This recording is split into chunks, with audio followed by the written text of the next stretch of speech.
Hey everyone, I'm Tafony. Let's ramble about the Exile DRAIL.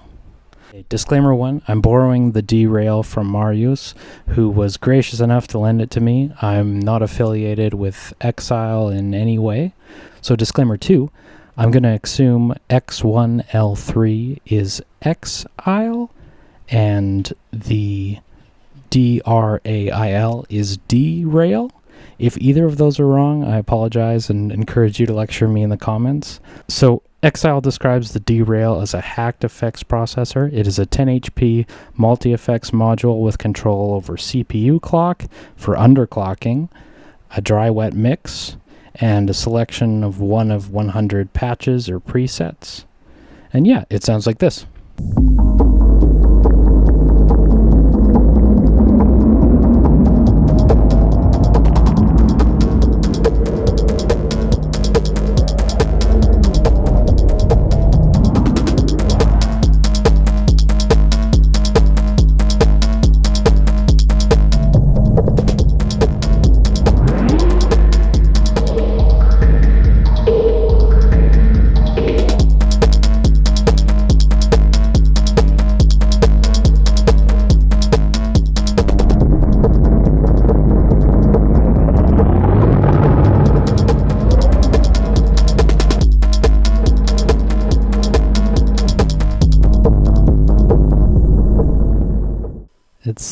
It's so fun. It's so fun. I couldn't find a manual for this one anywhere online, so if you're aware of one, do let me know. I don't think there is one. I ended up asking Exile directly which chip this was based on, and they said it uses a BD3201-14A with a 32/8P doing the dirty work and rotary encoder emulation up front, which I assume is for this encoder for the patch selector. And then there's an LTC 1799 that serves as the variable clock. And basically what that tells me, though, is that it's not based off of a famous or specific effects box or anything like that. It's its own crazy creation that Exile put together, and it sounds awesome. It sounds deranged. It sounds great. It sounds like, I don't know, a water level in an old video game. It can also just be a really nice digital reverb or delay, or there's flangers. There's everything in there. I do wish we got a patch list, though, because as far as I know, you just kind of, as I just did, you just run through the numbers and derail your patch with some echoey goodness. But it might be cool to actually like get a spreadsheet that said patch 1 is delay 32, or patch 1 is a tape emulator, or whatever. That would be cool to see. Maybe there's one out there, and I just couldn't find it, but that would be cool. On what I said about it sounding like a crazy old video game, they put out this crazy 3D animated video, Exile did, that they just like rendered this crazy world with modules and rats and 3D guitar guy. Like, it's super sick, and I will link it in the description because you should definitely check it out. They demonstrate the module better than I could. Yeah, check that out. If I do have any complaints with this one, there's only mono in and only mono mix out. Now, there is stereo fully wet out, and the open space right here sort of begs for a stereo mix out. I would give up the stereo out for a stereo mix out in a heartbeat, but probably some reason they did that, probably some hardware limitation. Yeah, this thing really excels at crazy, gritty, disgusting noises.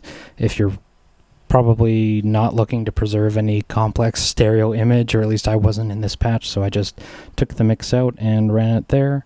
It's sort of a FSU type of deal. It's great. It's derailing it, if you will. So yeah. Now, that being said, there is lots of patch points on here, and maybe I'll go over that quick now. So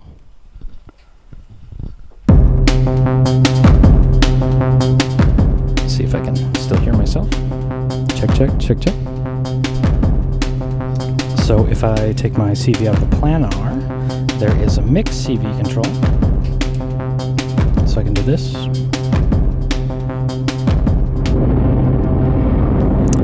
Which sort of begs for LFO modulation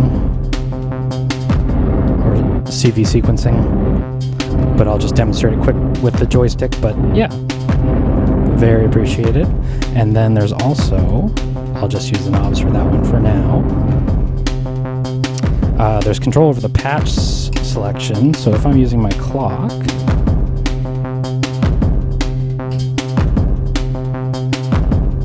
let me get a different project on the Syntakt going.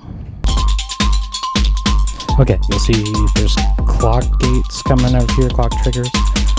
I can put one of these in here to patch it to the channel select, and this can be up or down.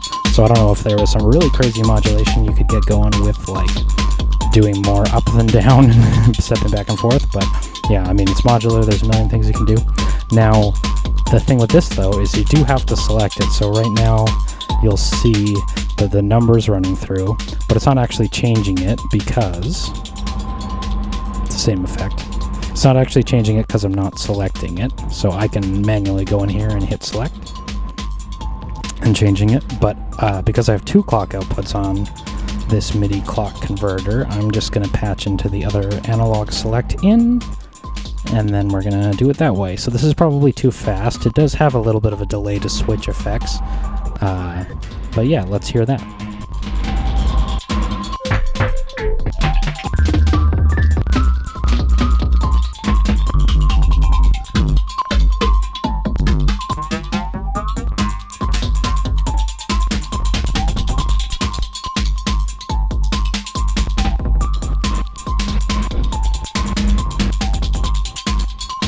Oh, and of course, CV control over the CPU clock.